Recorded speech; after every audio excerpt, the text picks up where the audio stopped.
안녕하세요. 반갑습니다. 저는 오늘 강의를 맡은 대원세무법인 박수정 세무사라고 합니다.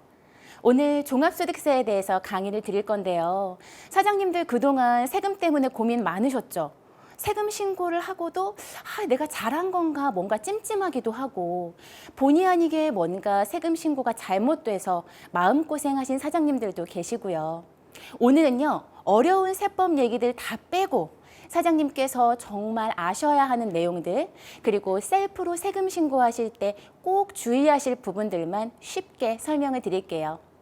종합소득세예요. 종합소득세는 1월 1일부터 12월까지 번 수입에 대해서 신고를 하는 세목이고요. 그래서 사장님들 사업을 하시는 것도 굉장히 중요하지만 저는 매년 5월 1일부터 5월 31일까지 종합소득세를 신고하는 기간이 그 무엇보다도 더 중요하지 않나 그런 생각이 듭니다. 이렇게 중요한 종합소득세인데도요, 누락 신고하시는 분들이 여전히 계세요. 이 영상을 보시는 분들은 절대로 그런 일이 없으셔야 되겠죠. 지금부터는 사업자 유형별로 어떤 사장님은 어떻게 종합소득세를 신고를 하는지 그 부분에 대해서 간단히 설명을 드려볼게요. 먼저 애터미에는 3.3% 떼고 후원수당을 받으시는 일반 회원분과 그리고 교육센터장을 운영하시는 센터장님 두 유형의 사업자분이 계시죠. 먼저 일반 회원분은 애터미에서 후원수당을 만약에 1,000만 원을 받는다라고 한다면 3.3% 세금을 제한 나머지 금액을 지급을 받게 됩니다. 그래서 967만 원에 대해서 1년 동안 번 총 수입 금액에 대해서 종합소득세를 신고하시면 되고요. 그리고 교육센터가 있으신 센터장님은 애터미에서 후원수당을 받으실 때 만약에 후원수당 1,000만 원을 받는다라고 한다면 이 1,000만 원에 부가세 10%인 매출세까지 같이 지급을 받으시게 돼요.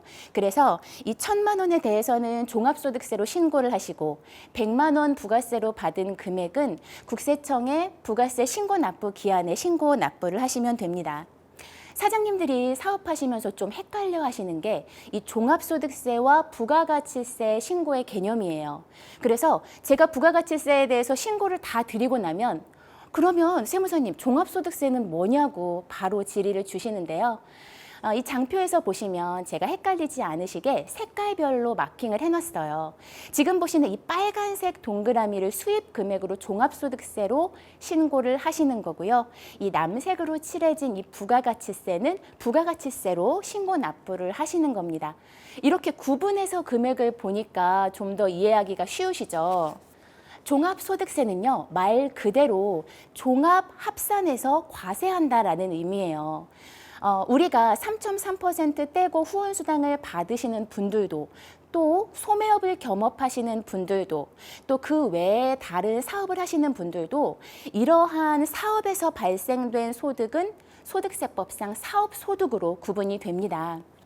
그래서 조금 더 요거를 살펴보면 우리가 애터미와 고용 관계에 있는 게 아니잖아요. 사업자가 독립적인 지위에서 재화나 용역을 공급하는 경우에는 이러한 소득들은 사업소득으로 구분이 되고요. 그 외에도 이자나 배당 같은 금융소득이 있습니다.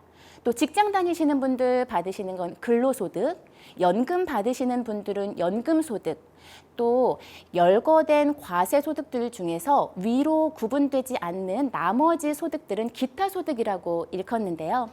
사장님들이 여기서 기억하실 건 뭐냐면 매년 5월에 내가 1년간 발생한 소득에 대해서 합산해서 신고를 해줘야 한다는 거예요.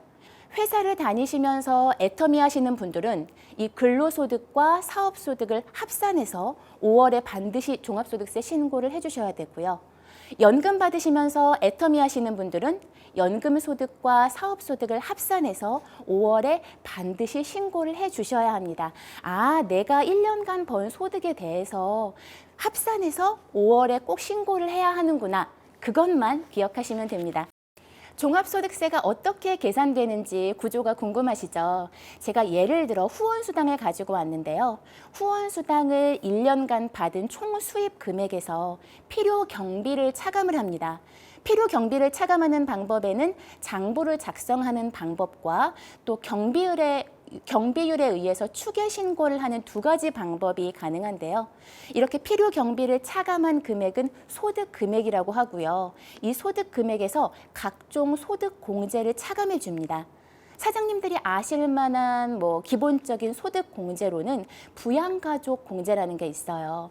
내가 실질적으로 경제적으로 부양하는 가족이 있다라고 한다면 그 가족이 일정 요건을 충족하는 경우에 여기서 소득 공제로 차감을 해줘요.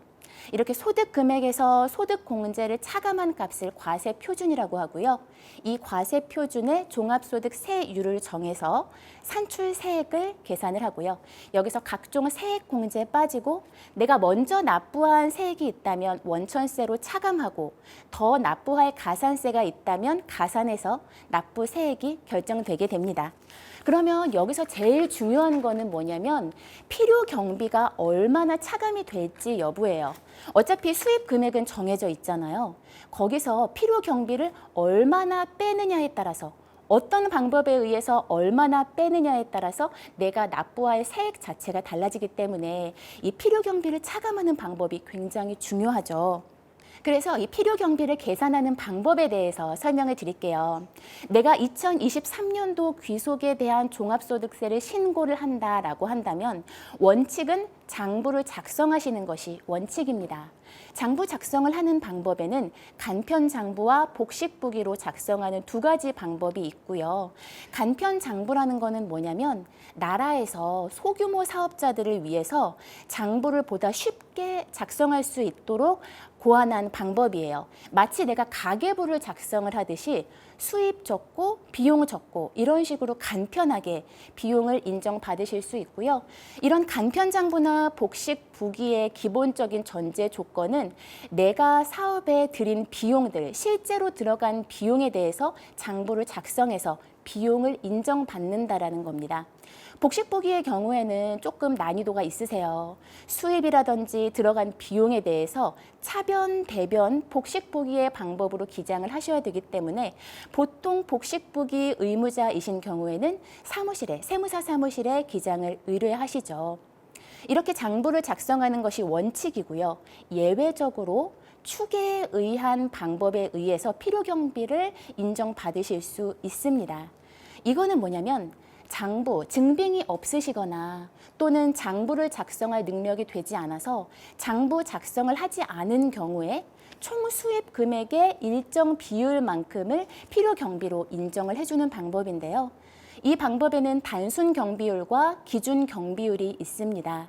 매년 고시가 돼서 이 율이 약간씩 달라지기는 하는데요. 보통 단순 경비율은 한 67% 정도, 기준 경비율은 17% 정도 비용으로 인정이 됩니다. 그러면 23년도 귀속 종합소득세 신고를 할 때 내가 어떤 방법으로 필요 경비를 인정을 받는지는 이미 정해져 있어요. 어떤 거에 의해서 정해져 있냐면 내가 2022년도, 즉 직전 연도라고 하죠. 직전 연도에 벌어들인 사업 수입 금액. 이 사업 수입 금액에는 후원수당뿐만 아니라 기타 자영업이나 부동산 임대업 등에서 발생한 사업 소득도 전부 포함이 됩니다. 이 직전 연도에 내가 사업 수입 금액을 얼마나 벌었느냐에 따라서 내가 올해 번 수입 금액에 대해서 어떻게 신고해야 되는지 방법이 달라지는 거예요. 구간별로 살펴보면은 예를 들면 22년도에 내가 매출이 3,600만 원 미만이었어요. 그렇다면 간편 장부로 작성을 하시는 것이 원칙이고요. 혹시라도 기장 사무실에 맡겨서 복식으로 신고를 하시는 경우에는 기장세액공제 20%를 빼줍니다. 그리고 예외적으로 추계 신고하실 경우에는 단순 경비율 67.8% 비용을 인정을 해주고요. 그리고 직전 연도 사업 수입 금액이 3,600만 원 이상, 7,500만 원 미만이셨다 하면 원칙은 장부를 작성하실 수 있으시고 복식 기장 시에 20% 세액 공제를 받으실 수 있으시고요. 이 경우에는 수입 금액이 조금 되시기 때문에 단순 경비율을 인정해 주지 않고 기준 경비율 적용 대상자가 되세요. 그리고 직전 연도 사업 수입 금액이 7,500만 원 이상이신 분들은 원칙 장부 작성, 복식보기로 작성을 하셔야 되고요. 예외적으로 추계 신고, 기준 경비율로 신고를 하실 수도 있으십니다. 제가 여기 빨간색으로 음영을 그려놨는데요. 이 구간이 뭐냐면 사장님들이 체감하시는 종합소득세 금액의 부담감이 확 증가하시는 구간이라고 보실 수 있으세요. 그래서 내가 이 구간에 해당이 된다면 셀프로 세금을 신고하시는 것보다는 조세 전문가에게 이런 상황에 대해서 한번 점검해 보시고 어떻게 하면 안전하게 절세할 수 있을지 그 부분을 한번 상담 받아보시기를 추천을 드립니다. 이 세금 신고 구간에서는요, 만약에 사장님이 종합소득세를 무신고하시거나 아니면 매출을 누락신고하시거나 비용에 대해서 과다하게 계상해서 세무서에서 연락을 받으시는 경우에는 최초에 신고하신 금액보다 훨씬 더 많은 세액이 추징될 수 있으니 각별히 주의를 기울이셔야 하는 구간이 되겠습니다. 방금 말씀드린 그 장부 작성이라든지 추계 신고 방법을 조금 헷갈려 하시는 분들이 계셔서 제가 숫자로 간단하게 다시 한번 설명을 드려볼게요. 예를 들어 제가 23년도에 수입 금액이 3,500만 원이었습니다. A라는 사람과 B라는 사람이 있었다고 가정을 할게요. A라는 사람과 B라는 사람 모두 23년도에 수입 금액은 3,500만 원이었지만 A라는 사람은 22년도에 버는 수입 금액에 따라서 단순 경비율 대상자이시고요. B라는 사람은 기준 경비율 대상자이세요.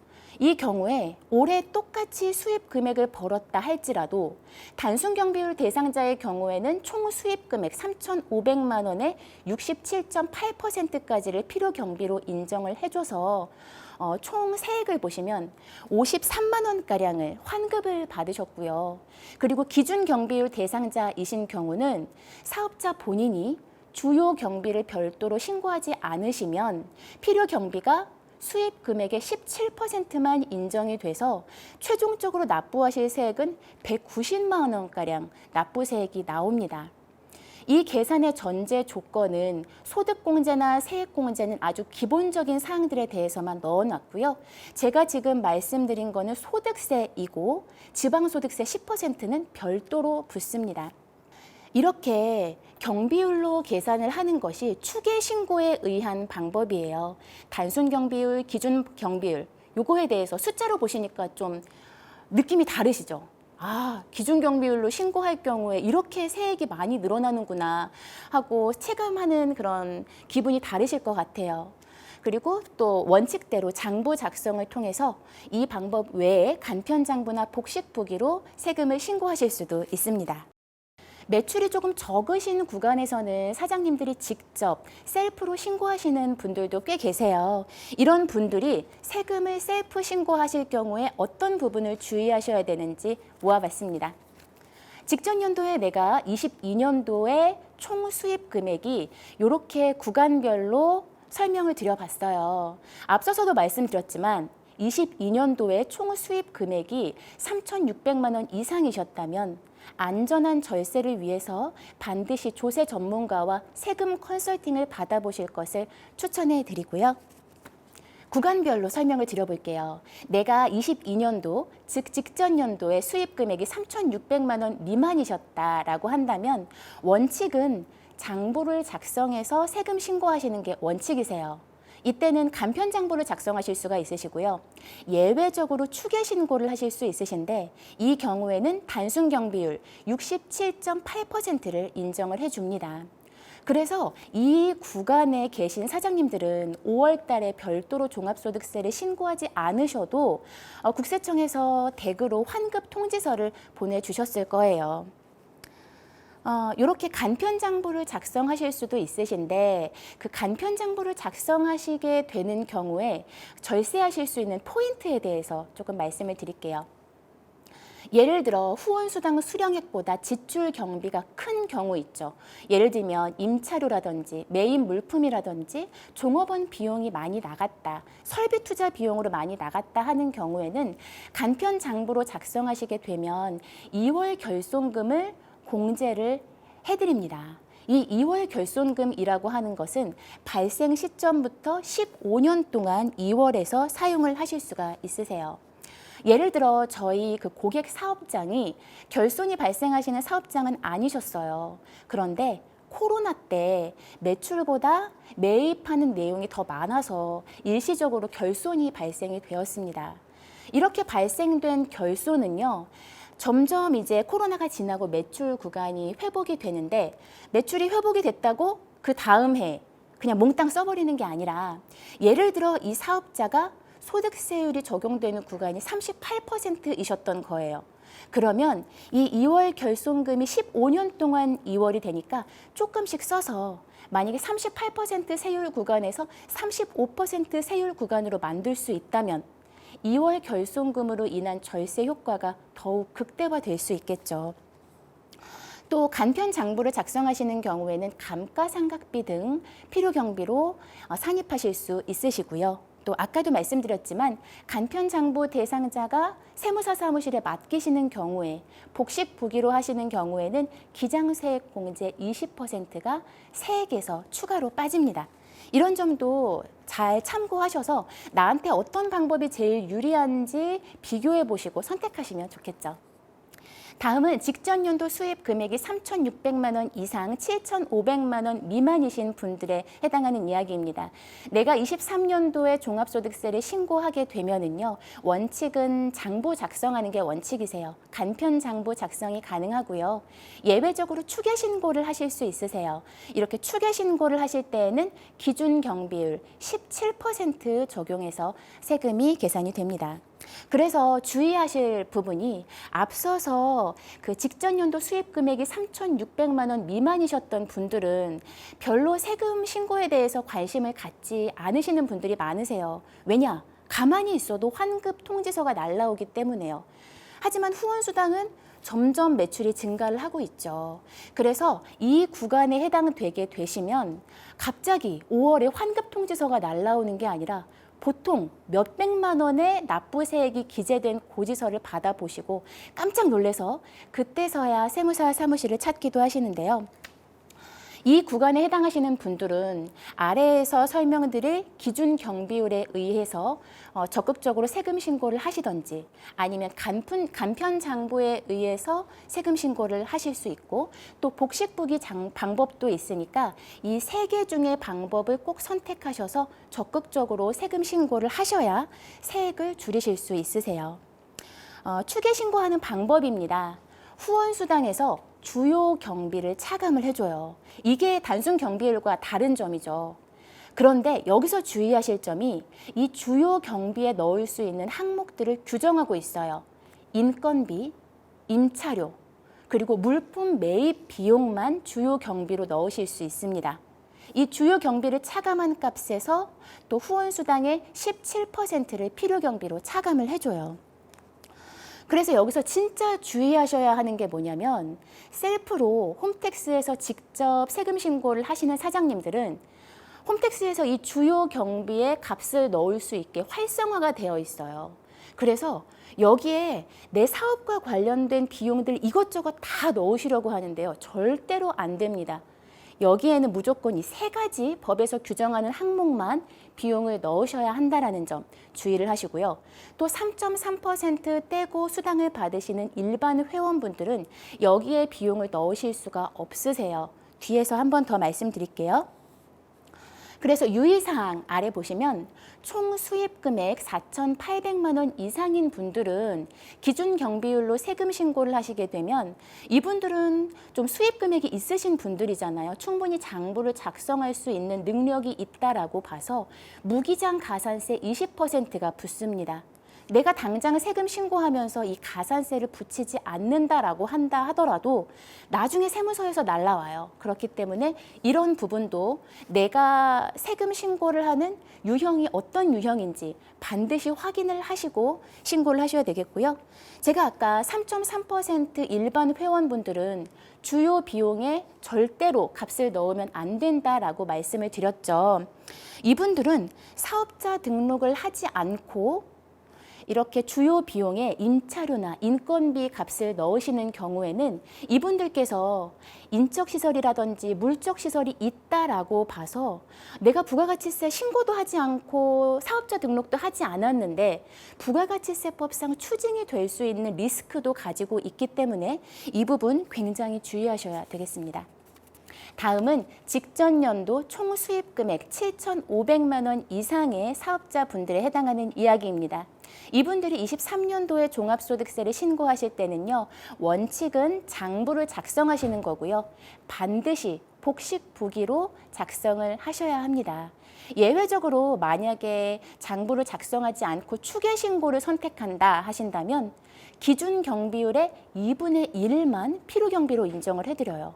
아까 17%의 2분의 1, 8.5%만 비용을 인정을 해주기 때문에 내가 적극적으로 세금 신고를 하지 않고 세무서에서 고지서를 받는다면 납부세액이 어마어마하겠죠. 추계 신고 시 소득 금액, 앞서 봤던 금액과 계산과 비슷한데요. 한 번 더 짚어드리면 소득 금액을 이 방법에 의해서 계산하실 때는 후원수당에서 주요 경비 차감하시고요. 그리고 후원수당의 8.5%를 필요 경비로 인정을 해줍니다.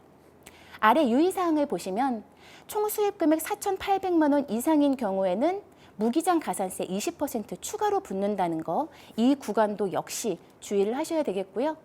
그리고 이분들은 사업용 계좌 신고 의무 대상자에 해당이 되세요. 이거 너무 중요한 얘기라서 제가 뒤에서 더 자세히 설명드릴게요.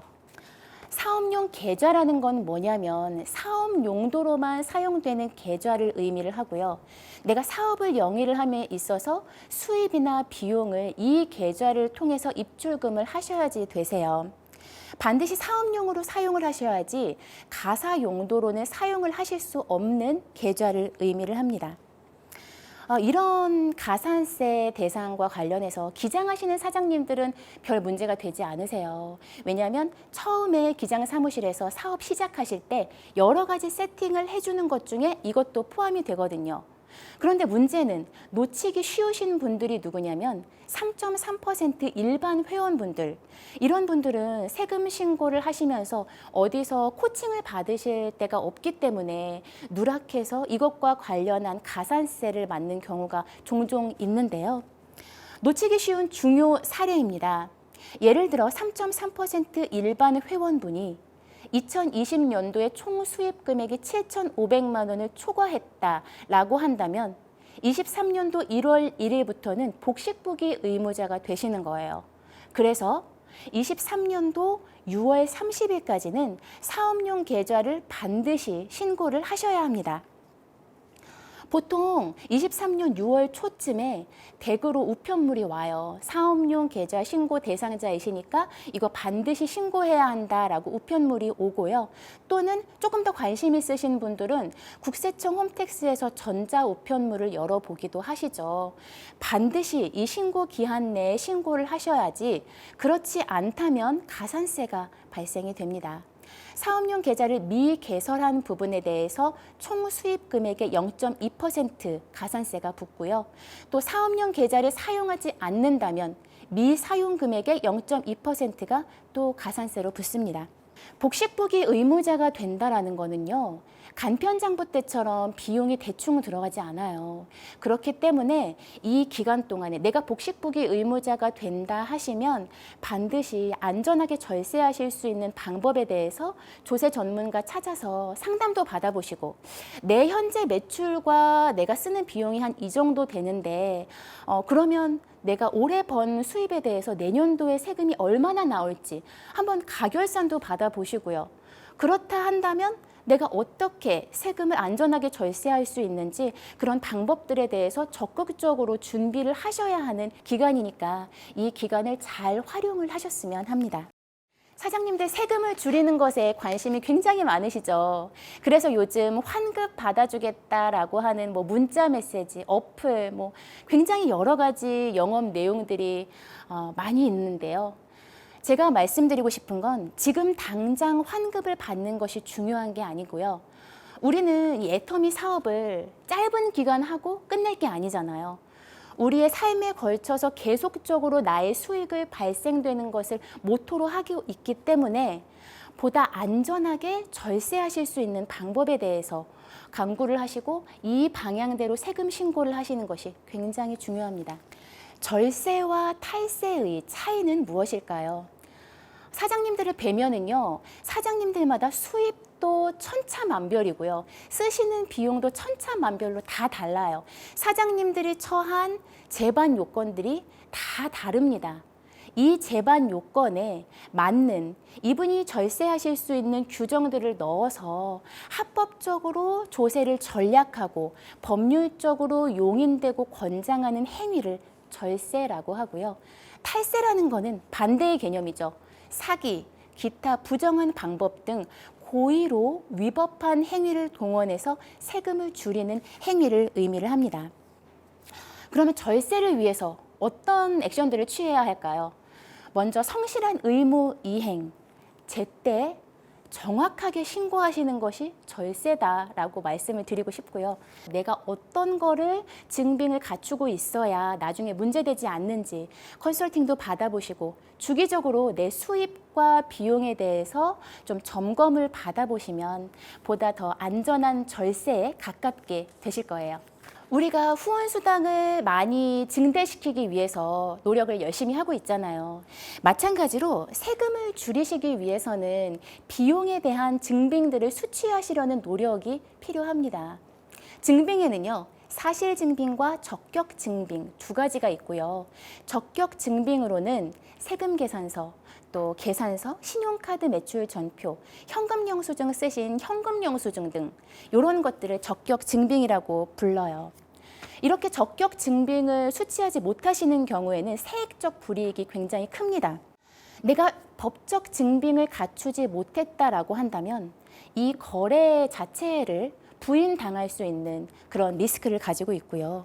내가 증빙이 없음에도 불구하고 비용으로 넣었다라고 한다면 나중에 내가 세금 신고한 것이 뭔가 문제가 돼서 세무서에서 연락을 오면 세무서에서는 이 비용에 대한 사실 증빙들을 요청을 해요. 그러면 또 사실 증빙들을 준비해서 추가적으로 제출을 해야 하는 그런 리스크 등이 있고요.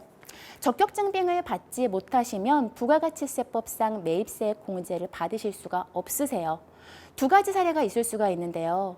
내가 실제로 부가세 매입세액을 주지 않아서 적격 증빙을 수취하지 못하신 경우도 있을 수 있고요. 내가 실제로는 부가세 매입세액까지 다 줬는데 거래 상대방이 실수로 나한테 세금 계산서를 발행해 주는 거를 누락하셨을 수도 있으세요. 두 가지 경우 어쨌든 부가가치세법상 매입세 공제를 받으실 수 없습니다. 이렇게 사업자한테 적격 증빙을 받지 못하면 리스크가 많이 있어요. 다음으로 드릴 말씀은 사실 증빙인데요. 사실 증빙이 조금 애매해요. 법적 증빙처럼 법령의 어떤 사실 증빙에 대해서 규정하고 있지 않아요. 이런 상황에는 이런 서류가 꼭 필요하고 저런 상황에는 저런 서류가 반드시 필요하다라고 법에 규정하고 있는 것은 아닙니다. 이런 내용은 저희가 경험칙상으로 세무서에서 소명 안내가 온다라든지 아니면 세무서와 납세자 간의 의견 충돌이 있어서 대법원에 가서 다툴 때 대법원에서도 이러한 사실 증빙들을 사실을 판단하는 데 있어서 근거로 쓰고 있습니다. 이 내용은 조금 더 자세하게 뒤쪽에서 제가 실어놨거든요. 그쪽에서 다시 한번 설명을 드릴게요.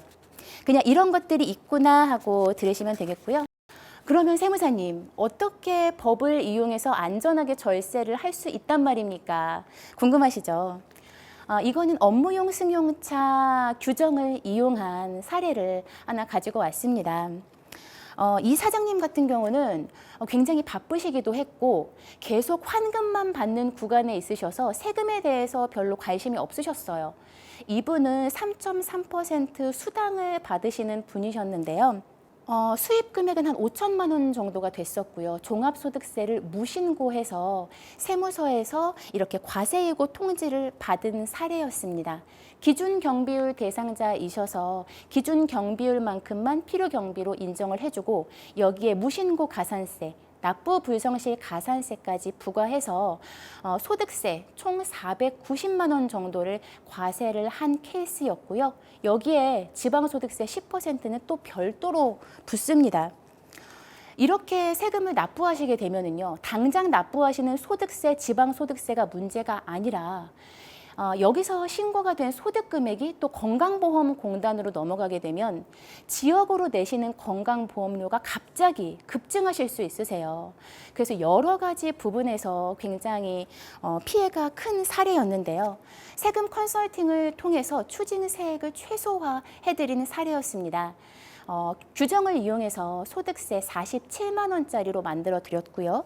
역시나 지방소득세 10%는 별도로 붙습니다. 이렇게 종합소득세를 무신고한 경우에 특히나 3.3% 떼고 수당을 받으시는 그런 회원분들이시라면 세무서에서 이렇게 과세예고 통지문을 받게 되면 빠져나갈 구멍이 거의 없습니다. 보통 이 사업자가 쓰신 1년간 사용한 신용카드 내역서 다 뽑아가지고요. 거기서 우리가 이 사업과 관련해서 썼다라고 주장할 만한 내용들을 체크를 하고 정리를 하고 이것을 세무서에 제출을 했을 때 인정을 받아야 그래야 우리가 세액을 줄일 수 있는 구조인데요. 굉장히 어려워요. 제가 아까 사장님들 사업하시는 제반 여건이 전부 다 다르다고 말씀을 드렸죠. 수입도 천차만별이지만 지출 내용도 천차만별입니다. 이 사장님 내용을 잠깐 살펴보니까 이 사장님의 경우에는 수입 금액 대비해서 고가의 자동차를 리스로 타고 계셨어요. 그래서 업무용 자동차 규정을 적용을 해봤죠. 그랬더니 이분이 간편장부 대상자이셨고요. 그래서 업무용 승용차에 대해서 한도 없이 비용으로 인정받으실 수 있어서 이 부분에서 필요경비가 굉장히 많이 인정되다 보니 소득세를 크게 줄일 수 있었습니다. 이분은 굉장히 운이 좋으신 사례였어요. 보통 이렇게 처리되기가 쉽지 않습니다. 그러면 업무용 승용차 규정이 뭔지 살펴봐야 되겠죠. 업무용 승용차 규정이라는 거는요, 2016년도에 들어왔어요. 10년도 안 됐어요. 이 규정을 만든 취지는 뭐냐면 사업자들이 고가의 차량을 타는 거예요. 세금을 내는 것 대신에 고가의 자동차를 사서 비용으로 단기간에 넣어버림으로써 세액을 확 줄이는 이러한 관행들이 있었어요. 그래서 이러한 관행들을 제거를 하고 또 사실 우리가 승용차를 업무용으로도 쓰지만 가사용으로도 많이 쓰지 않습니까? 그래서 이런 부분에 대해서 비용을 전액 다 인정해 줄 수 없다 하는 취지로 만들어진 규정이고요. 한마디로 비싼 차 사면 당장 비용 처리 안 해주겠다라고 이해를 하시면 쉬워요. 이 업무용 승용차 규정에서 빠져나가는 제외되는 차량들이 있습니다. 예를 들어 경차, 9인승 이상의 승합차, 화물차는 업무용 승용차의 규정을 적용받지 않고 전액 다 인정이 되고요. 그리고 간편장부 대상자의 경우에도 업무용 승용차 규정을 적용받지 않으세요. 이 규정을 적용받으시는 분들은 복식부기 의무자이십니다. 우리는 이제 계속 기업을 가정해서 내가 계속 오랫동안 사업을 하는 것을 가정해서 이 사업을 하고 있잖아요. 그렇기 때문에 나는 지금 복식부기 의무자 아닌데 라고 제외하지 마시고 내 매출은 어차피 오르고 있기 때문에 언젠가는 아셔야 하는 내용이거든요. 그래서 복식부기자이시던 아니시던 이 내용을 꼭 알고 계셔야 합니다. 업무용 승용차 규정을 적용을 받아서요. 그 차량을 운영하시는데 이 차량에 대해서 비용으로 인정받으시려면 운행일지를 작성을 하셔야 돼요. 만약에 사업장에서 운용하시는 차량이 2대라고 가정을 했을 때 한 대에 대해서는 보험을 어떤 것을 가입하든지 상관이 없어요. 누구나 운전으로 보험을 가입을 한다 하셔도 업무 사용 비율만큼 비용으로 인정을 해줍니다. 주의하실 점은 23년도 개정 사항입니다. 한 대를 초과해서 보유하는 차량에 대해서는요, 24년도부터는 반드시 업무 전용 자동차 보험에 가입하셔야 업무 사용 비율만큼 비용으로 인정을 해드립니다. 그러면 업무 전용 자동차 보험이 무엇인지 그 의미를 살펴보면은요, 해당 과세 기간 동안에 그 사업자나 직원이 이 차량을 운전을 해줘야 보상을 해주겠다라는 자동차 보험이에요. 아무리 업무용으로 사용을 했다 하시더라도 사업자의 가족이나 또는 타인이 운전을 한 경우에는 자동차 보험에 대해서 보상을 해주지 않습니다. 이게 24년도부터 규정이 적용이 되니까요. 24년도 1월 1일부터 보험을 갱신하시는 경우에는 이 내용을 반드시 알고 계셔야 돼요. 보험회사에서 사장님의 어떤 개인적인 이런 여건들을 알고 미리 컨설팅을 해주거나 하지는 않거든요. 그렇기 때문에 이 내용은 24년 1월 1일부터 적용되니까 잘 알고 계셔야 되겠습니다. 제가 아까 운행일지를 기본적으로 작성해야 한다라고 말씀을 드렸는데요. 운행일지를 작성하지 않으시는 경우에는 한도를 한 대당 1,500만 원까지 비용으로 처리를 해드려요. 이 운행일지라고 하는 게요, 실무상 난감합니다. 운행일지는 뭐냐면 내가 어떠한 차량을 언제 어디로 가는데 어떤 업무로 얼마만큼 주행을 했다라고 차량을 탈 때마다 기록을 하시는 거예요. 이게 실무상 쉽지 않겠죠. 그렇기 때문에 이런 운행 일지가 없다 한다면 한 대당 1,500만 원까지 비용으로 인정을 해드려요. 이 한도 1,500만 원을 어떻게 계산하는지 사례를 통해서 설명을 드릴게요. 예를 들어 제가 23년도 1월 1일에 그랜저 4천만 원짜리를 구입을 했습니다. 차량가액 4천만 원이고요. 복식부기 의무자의 경우에는 제가 구입한 차량에 대해서 5년간 정액법으로 상각을 하게끔 규정을 하고 있어요. 그래서 올해에 계상되는 감가상각비는 800만 원. 감가상각비의 경우에는 800만 원을 한도로 비용으로 인정을 해줘요. 그래서 저 같은 경우는 한도에 딱 맞는 차량을 구입을 한 거예요. 그런데 만약에 좀 더 고가의 차량을 구입하시는 경우에는 5년 동안 800만 원씩 상각하고 남은 비용 처리가 되지 않은 금액은 5년 이후에 2월 금액에 대해서 상각을 해줍니다. 그러니까 지금 당장 비용 처리를 안 해준다는 의미예요. 그리고 저는 올해 유류비 100만 원 썼고요. 수리비 40만 원 썼고요. 보험료와 자동차세 100만 원 정도 나갔습니다. 통행비와 주차료 등 해서 10만 원 나갔고요. 이렇게 감가상각비를 제외한 비용에 대해서는 총액 250만 원을 사용을 했어요. 이 감가상각비를 제외한 차량 유지 비용에 사용되는 금액은 연간 700만 원을 한도로 비용을 인정을 해줍니다. 그래서 800만 원 더하기 700만 원, 1,500만 원까지 비용으로 처리를 해주겠다는 거고요. 저는 1,500만 원 한도 안쪽으로 23년도에 1,050만 원을 비용으로 처리를 했습니다. 또 한 가지 여기서 사장님들께서 질문을 많이 주시는 부분이 있으세요. 저 세무사님 차량을 구입하려고 하는데 자차로 할부로 사는 게 나아요? 아니면 리스로 사는 게 나아요? 아니면 할부로 사는 게 나아요? 이런 질문 많이들 주시는데요. 그 어떤 것으로 구매를 하셔도 비용으로 인정되는 한도는 동일합니다. 세법상 처리가 되는 내용은 동일하다라고 생각을 하시면 되고요. 여기서 한 가지 더 고민을 하셔야 되는 게 뭐냐면 예를 들어 자차로 구매를 하시게 되면 건강보험료의 부과 기준이 되는 재산 요건에 합산이 될 수 있어요. 그래서 내가 지금 안 그래도 지역 건강보험료를 꽤 많이 내고 있는 편이다. 아니면 내가 이번에 산 차량의 가액이 좀 높은 편이다라고 한다면 그러면 내가 자차로 구매할지 리스로 구매할지 할부로 구매할지 어떤 것을 선택하시는지 그거에 대한 답이 나오겠죠. 사장님들 이 부분도 굉장히 많이 궁금해하세요. 후원수당을 지급받기 위해서 매입한 물품이 종합소득세법상 필요경비로 인정이 되나요? 요거는 사장님께서 이 매입한 물품을 어떤 목적으로 사용하셨는지가 굉장히 중요해요. 종합소득세법에서 비용으로 인정받을 수 있는 논리는 바로 그 사업과 관련된 비용을 소득세법상 비용으로 인정을 해준다는 내용입니다.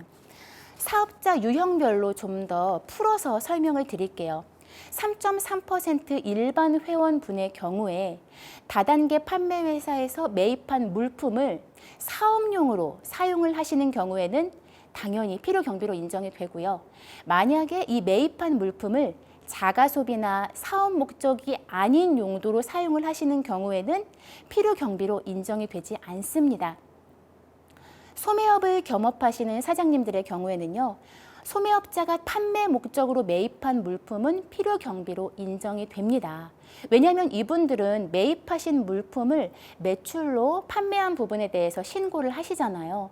그러면 수입으로 신고된 금액과 대응되는 비용이 있겠죠. 그래서 이 대응되는 비용의 개념으로 이러한 물품 비용을 필요 경비로 인정을 해주는 거고요. 만약에 이분들이라 할지라도 매입 물품을 자가 소비나 또는 사업 목적이 아닌 용도로 사용을 하시는 경우에는 필요 경비로 인정을 받으실 수 없습니다. 이거는 3.3% 일반 회원분들이 소득세 신고를 하실 때 굉장히 주의하셔야 하는 부분이에요. 방금 말씀드린 후원수당을 지급받기 위해서 매입한 물품을 필요 경비로 인정을 받느냐 못 받느냐 이것과 관련된 사례입니다. 이 사장님은 3.3% 떼고 수당을 받으시는 일반 회원분이셨고요. 최초에 단순 경비율 대상자이셔서 단순 경비율로 종합소득세를 신고를 하셨어요. 그런데 나중에 주변에서 얘기를 들어보니까 다단계 회사에서 매입한 물품을 기준 경비율의 주요 경비에 산입해서 세금 신고를 하게 되는 경우에 내가 부담할 세액이 더 줄어드는 거예요. 그래서 그러면 나도 다단계 회사에서 매입한 물품 비용을 기준 경비율에 의한 주요 경비에 산입해서 종합소득세 신고한 것을 경정해 달라라고 그렇게 청구를 했죠. 단순 경비율 적용 대상자의 경우에는요, 단순 경비율로 계산한 것과 그리고 기준 경비율 방법에 의해서 계산한 방법 두 개 중에서 더 유리한 방법을 선택하실 수 있도록 하고 있거든요. 하지만 국세청에서는 뭐라고 했죠? 기준 경비율로 경정 청구를 할 수 없다라고 봤습니다. 그 근거는 뭐냐면요. 이분께서 부가가치세법상 사업자 등록을 하지 않으셨어요. 그래서 다단계 회사에서 물품을 매입하실 때 매입세 공제를 받지 않으셨고요. 또 종합소득세 신고를 하실 때 다단계 회사로부터 매입한 물품을 판매해서 이 매출에 대해서 수입 금액으로 신고를 하지 않으셨기 때문에 이것과 관련된 물품 대금은 수입과 대응되는 필요 경비로 차감을 할 수 없다라고 판단을 했는데요. 이거에 대해서 좀 더 살펴보면 아까 설명드린 내용이긴 한데 잊어버리셨을 것 같아서 밑에 한 번 더 준비를 했습니다. 기준 경비율로 추계 신고를 하실 때 소득 금액을 이렇게 계산을 한다고 했죠. 후원수당에서 주요 경비를 차감을 합니다. 이 주요 경비에는 인건비, 임차료, 매입 비용이 있고요. 그리고 여기서 후원수당의 17%를 필요 경비로 차감을 해준다고 했는데요. 이분께서 넣겠다라고 말씀을 하셨던 거는 이 주요 경비의 물품 매입 비용이었어요. 하지만 중요한 거는요. 이 주요 비용에 넣으실 수 있는 분들은 3.3% 일반 회원분들은 안 되세요. 이런 분들은 기준 경비율 계산을 하실 때 주요 경비에 필요 경비를 넣으실 수 없으시기 때문에 굉장히 주의를 하셔야 합니다. 차라리 이분 같은 경우는요, 물품 매입한 그런 비용들을 내가 사업장에서 사업을 위해서 사용을 했다라고 하신다면 처음부터 경비율로 신고하지 마시고 만약에 간편장부를 작성해서 뭐 판매 촉진비라든지 이런 비용으로 계상을 하셨으면 비용으로 인정받으셨을 수 있을 것이고요. 또 만약에 복식부기로 기장을 하셨으면 이렇게 비용으로 인정받고 또 기장세액공제 20%까지 받을 수가 있었기 때문에 그 부담하시는 세액이 훨씬 더 줄으셨을 것이라고 생각이 됩니다. 제가 아까 사실 증빙에 대해서 뒤쪽에서 자세히 설명을 드리겠다고 말씀을 드렸는데요. 우리가 아무리 절세를 위한 방법에 대해서 인지하고 노력을 한다 하더라도 세무서와 마찰이 생기는 경우가 종종 있어요. 예를 들어 내가 세금 신고한 것이 문제가 되거나 또는 매출을 누락해서 신고를 한다라든지 매입 비용을 과다하게 넣었다라든지 아니면 나는 잘 신고를 했는데 거래 상대방의 탈루 의혹이 있었다라든지 뭐 이러한 여러 가지 그 이유를 통해서 세무서와 마찰이 생기기도 하는데요. 내가 예를 들어서 광고 선전비를 비용 처리를 했어요. 그러면 이런 경우에 세무서에서는 증빙을 요구를 합니다. 이때 필요한 것이 사실 증빙과 적격 증빙이에요. 그런데 이 사실 증빙을 갖추기가 쉽지가 않습니다. 내가 비용으로 인정을 받기 위해서는 이 사실 증빙을 얼마나 갖췄느냐, 그것이 결국 문제인데요. 우리는 보통 1인 사업장이 많으시잖아요. 그렇기 때문에 사업을 하시는 것도 굉장히 바쁜데 뭐 어떤 행사가 있었을 때 그거에 대한 증빙과 서류를 남겨놓기란 사실 굉장히 어려운 부분이 있습니다. 내가 종합소득세법상 비용 처리를 했을 때 어떤 부분들을 세무서에서 사실 증빙으로 요구를 하는지 예시를 통해서 한번 살펴볼게요. 내가 예를 들어 광고 선전비, 접대비, 판매 촉진비, 시상품비와 같은 비용들을 했어요. 그러면 이름 기재하시고 옆에 자필 서명 받으시고 행사에 어떤 분들이 참가했는지 나중에 사진도 한 장 찍으시고 언제 어디서 어떤 행사를 개최를 했는지 거기서 내가 하위 판매원들에게 지급한 물품, 뭐 현금은 어떤 것들이 있었는지 조금 갖춰두실 필요가 있겠고요. 또 예를 들어 직원 급여에 대해서 내가 비용 처리를 한 경우에는 근로계약서 또 실질적으로 급여를 이체한 내역, 금융 거래가 반드시 증빙이 되어야 합니다.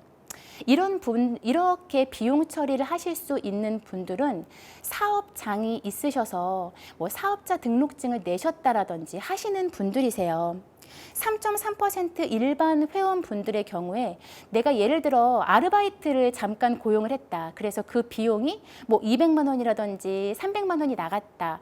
그래서 내가 요 직원 급여로 그 비용을 계상하시게 되는 경우에는 오히려 조금 내가 비용 처리를 하려다가 세무서에서 이렇게 인적시설이 있으시면 사업자 등록을 하셔야 되는 거 아닙니까? 라고 부가가치세법상 문제가 될 소지가 있으시기 때문에 이런 비용들을 계상하실 때는 굉장히 주의를 하셔야 되고요. 직원 급여를 신고를 했다라고 한다면 세무사 사무실에 있으신 경우에는 뭐 신경 쓰지 않으셔도 되지만 직원 급여를 신고를 하면 당연히 그 정기적인 세금 신고죠. 그 지급 명세서라든지 원천징수 이행 상황 신고서에 대한 신고서라든지 접수증도 반드시 갖추고 계셔야 할 거고요. 그리고 지급 임차료로 비용을 처리를 하시는 경우 사업 관련해서 이 사업장을 임차했다라는 확인 서류, 또 임대차 계약서가 있으셔야 하겠고요. 이런 거는 뭐냐면 나중에 이제 세무서에서 내가 현금을 조금 과다하게 지급한 부분에 대해서 소명 요청이 들어오는 거죠.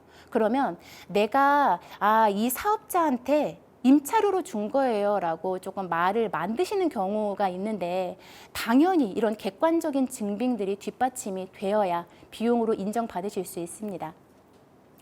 또 지급 수수료의 경우에는 거래 계약서나 실질적으로 금융기관을 통해서 해당 대금을 이체한 이체 확인증이 필요하고요. 여비 교통비의 경우에는 출장 서류나 관련 증빙 자료를 갖추고 계시면 좋습니다. 예를 들어 해외로 출장을 갔다. 그러면 이게 내가 단순히 여행을 간 것이 아니라 업무 목적이었다라는 것을 증빙하기 위해서 출장 가시기 전에 예를 들면 비행기 비용 같은 거 처리하실 수 있잖아요. 그러면 출장 가시기 전에 현지에 있는 누구와 내가 업무를 목적으로 해서 미팅을 잡는 그러한 이메일도 몇 개 기재를 해 두셔서 갖고 계시면 그런 출장 경비를 인정을 받으시는데 분명히 도움이 됩니다. 그리고 마지막으로 소모품비 등 사업장에서 발생되는 그런 자잘한 비용들 있죠. 이런 비용들에 대해서도 증빙을 갖추실 필요가 있는 게 예를 들면 내가 조금 고가의 물건을 사업장에서 사용하기 위해서 구매를 했어요. 인터넷으로 구매를 했고 신용카드로 결제를 했습니다. 분명히 신용카드 내역을 뽑아보면 거기에 내가 결제한 금액은 나오지만 이 결제 금액이 무엇을 구입했는지 구입 항목은 나오지 않아요. 그렇기 때문에 내가 사업 목적으로 어떤 것을 구매했다. 그 금액이 크다 하면 영수증도 같이 보관하고 계시면 좋고요. 다음은 적격 증빙입니다.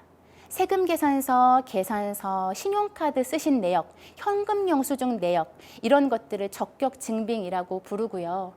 여기서 팁을 하나 드리면 우리가 통장에서 자동이체로 빠져나가는 조금 자잘한 비용들 있죠. 이런 자잘한 비용들은 거래 상대방에게 나는 사업자 등록이 있으니 내가 지급하는 비용에 대해서 세금 계산서를 발행해 달라고 요구를 하셔야 돼요. 만약에 이런 것들이 좀 번거롭다 하시면 결제 처음에 하실 때 아예 카드 결제로 돌려버리시면 이렇게 세금 계산서를 받지 않으셔도 되고요. 증빙이 없으면 우리가 소득세법상 비용으로 인정을 받으실 수도 없기 때문에 내가 분명히 사업과 관련해서 지출하는 비용인데 혹시나 증빙이 잡히고 있지 않은 비용은 없는지 가끔씩 통장도 확인을 해보시면 좋겠습니다. 다음은 주사업자, 부사업자 관련해서 지금은 애터미에서 이런 사례가 거의 발생하고 있지 않지만 굉장히 방판법상 그리고 세법상 리스크가 큰 이슈가 있어서 이 부분에 대해서 주의하시길 바라는 마음으로 조금 더 설명을 드리고자 합니다. 애터미에는요, 부부사업자 제도라는 것이 있어요. 남편과 아내가 이 사업을 같이 하실 수가 있는데요. 이 경우에 예를 들어 남편은 주사업자로, 아내는 부사업자로 설정을 하실 수가 있습니다. 애터미에서는 주사업자의 지위를 두 분 중 한 분에게만 드리고 있고요. 주사업자가 후원수당을 수령할 수 있도록 그 권리를 드리고 있습니다. 그런데 이러한 사례가 아직까지는 없지만 그래도 혹시나 있을 수 있기 때문에 준비를 했어요. 주사업자와 부사업자의 지위를 주기적으로 변동을 하는 거예요. 이럴 경우에는 방판법상, 세법상 리스크가 굉장히 큽니다. 이렇게 변경을 하는 이유는 뭐냐면 그 소득세법은 누진세율이 적용이 되는데요. 이 누진세율이라고 하는 건 뭐냐면 소득을 한 사람한테 몰 경우에 고가의 세율이 적용이 될 수가 있어요. 소득세는 뭐냐면 내가 많이 벌수록 높은 세율을 부담을 하는 거기 때문에 한 명한테만 소득을 모는 것보다 두 명에게 소득을 분산시킬 경우에 세율이 상대적으로 낮아지면서 총 납부하실 금액을 줄어드는 조금 절세 효과를 보실 수가 있으시거든요. 그런데 이렇게 주사업자와 부사업자를 의무적으로 주기적으로 변경을 하는 것은 방판법 제23조에서 금지하고 있는 규정, 즉 다단계 판매원의 지위를 양수하는 행위를 금지하고 있는데 이 법령에 위반될 소지가 있습니다. 실제로 2020년도에 공정위에서 문제가 됐던 사례를 조금 준비를 해봤어요. 2020년도에 공정위에서는 이러한 행위들이 현행법 위반이다, 방판법 위반이다라고 해서 이렇게 결론이 났는데 결국 의결에서 결론이 난 내용은 뭐냐면 부부가 후원수당을 받으시는 거잖아요. 그러면 이 후원수당 받으신 거는 부부의 공동생활에 사용이 되는 거고요. 또 주사업자든 부사업자든 두 분 다 후원수당, 그 다단계 판매업에 종사한다라는 사실에는 변동이 없기 때문에 이것은 실질적으로 다단계 판매원의 지위를 양수한 것으로는 볼 수 없다. 그러므로 이것은 방판법 위반이 아니다라고 결론을 내렸습니다. 하지만 이렇게 주사업자와 부사업자의 지위를 무분별하게 변동하는 것을 허용을 한다면 분명히 현행법을 우회할 수 있는, 악용할 수 있는 부분이 있기 때문에 주의를 하는 선에서 결론이 났는데요. 이 부분은 앞으로 어떤 사례가 나옴에 따라서 의결이 나온 내용이 번복될 수 있는 가능성을 가지고 있기 때문에 아직도 방판법상 리스크가 아예 없다라고 볼 수는 없으세요. 그래서 어떻게 하면 이러한 리스크를 해결할 수 있을까요? 6개월 단위로 주사업자, 부사업자를 변동하시게 되면 주사업자, 부사업자 변동으로 방판법상 위반 소지가 있으시고요. 이렇게 바꾸시는 게 또 굉장히 번거로우시죠. 그리고 세무서에서도 1인 사업자로 간주해서 과세할 수 있는 여지를 가지고 있습니다. 이런 분들은요, 세법상 공동사업자로 등록을 하시면 되세요. 그러면 주사업자, 부사업자 변동이 없기 때문에 방판법상 위반될 수 있는 소지가 전혀 없으시고요. 또 번거롭지도 않으시죠. 한번 이렇게 등록을 해두시면 계속 바꾸시지 않으셔도 되기 때문에 훨씬 편하시고, 또 세법상으로도 동업계약서상 손익분배 비율로 소득 금액을 배분하는 거기 때문에 세법상으로도 문제될 수 있는 소지가 없습니다. 얼마나 이렇게 공동사업자로 등록을 하게 되는 경우에 절세 효과가 있을지 숫자로 한번 기입을 해봤어요. 소득세는 누진세율 구조를 채택을 하고 있기 때문에 세율이 높을수록 그 절세 효과가 더 크거든요. 그래서 제가 좀 숫자를 과감하게 넣어봤습니다. 첫 번째, 1인 사업자이신 경우에는 소득 금액이 전부 다 나한테 몰리죠. 100% 나한테 몰립니다. 예를 들면 내 소득 금액이 10억이었어요. 애텀이라면 충분히 가능한 일이죠. 이럴 경우에 종합소득세 세율이 42%가 적용이 됐고요. 산출세액은 3억 8천만 원 정도가 산출이 되었습니다. 이거를 공동사업자로 등록을 하시는 경우에 얼마나 절세 효과가 있는지 볼게요. 두 번째, 공동사업자로 이 소득 금액을 7대 3으로 안분하는 경우에는 앞서서는 소득세율이 42%가 적용이 됐죠. 하지만 여기서는 한 분은 42%, 다른 한 분은 38%더 낮은 세율 구간이 적용돼서 절세 효과는 3,100만 원 정도가 있으셨고요. 이 공동사업자를 5대5로 안분하시게 되면 효과가 좀 더 좋아집니다. 처음에 42% 세율 구간이 적용이 됐었는데 여기서는 각각 40% 세율 구간이 적용이 돼서 세율 효과로 인한 절세 금액은 3,500만 원 정도가 나왔습니다. 확실히 공동사업자로 등록을 하시는 것이 절세 측면에서는 더 유리하죠. 공동사업자를 고민하고 계시는 분들이라면 복식부기 의무자이실 거고요. 복식부기 의무자 분들은 보통 기장하는 사무실이 있으시기 때문에 제가 이 내용은 공동사업자 등록과 신고 의무에 관한 내용은 관심 있으신 분들 좀 참고로 보시면 되겠고요. 어때요? 나 좀 자세히는 모르겠지만 그래도 종합소득세가 뭔지 알겠다라고 생각하신다면 성공입니다. 시간 내서 이 강의를 들어야지라고 생각하지 마시고요. 운전하시면서 버스 타시면서 조금씩 강의를 들어보세요. 한 번 들으실 때, 두 번 들으실 때, 세 번 들으실 때 흡수되는 내용이 점점 다름을 느끼실 겁니다. 회계를 아는 대표이사가 오래 간다고 하잖아요. 애터미 사장님들이 안전하게 절세하실 수 있도록 저희도 옆에서 열심히 돕겠습니다. 이것으로 강의는 마치겠고요. 혹시나 강의 관련해서 궁금하신 부분은 아래 문의처로 연락 주시면 되겠습니다. 애터미 사장님들 아자! 감사합니다.